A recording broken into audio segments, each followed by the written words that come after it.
Ola hey, ka subscriber te le viewer te in lo ria tata na ka du na jen kanal panel mon ki ma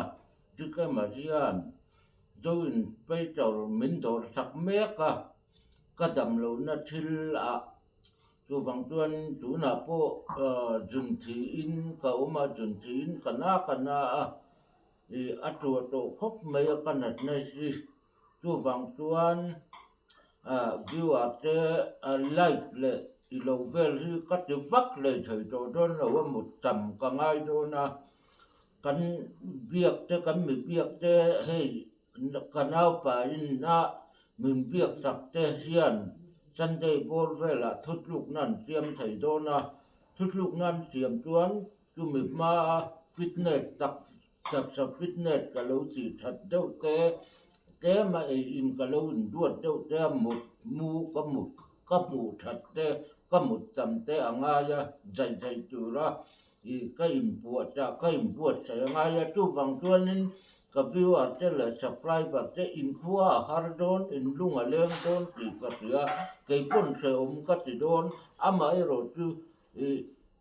dai tu ra ka tak ta ka tim lo tuan ka lai pa ka tia ka ti tuan in sắc sai na tuar del thì tu vang tuan cái ron lab thầy don là dạy dỗ cái này ma tuan dạy dầm cái này ma tuan cái ron lab thầy dỗ rồi don là dỗ thầy tất cả mình lâu ngã của la mình lâu ăn chấp mấy lâu là cái ron công việc là chuối tu là ngay là thầy tốt chuối mình lâu trong trai vui là tuan rupa te fan rupa te ka chantin ka ron update te langa intan tanga siang te ka ron comeback le fatang ki kha subscriber te le viewer ten min lo hian tak turin kan som chun kan ngem chewa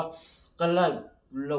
ka live thei don lo wa ka live thei to don lo pui ni chan atang tuan i ka in dai jam ma lo tu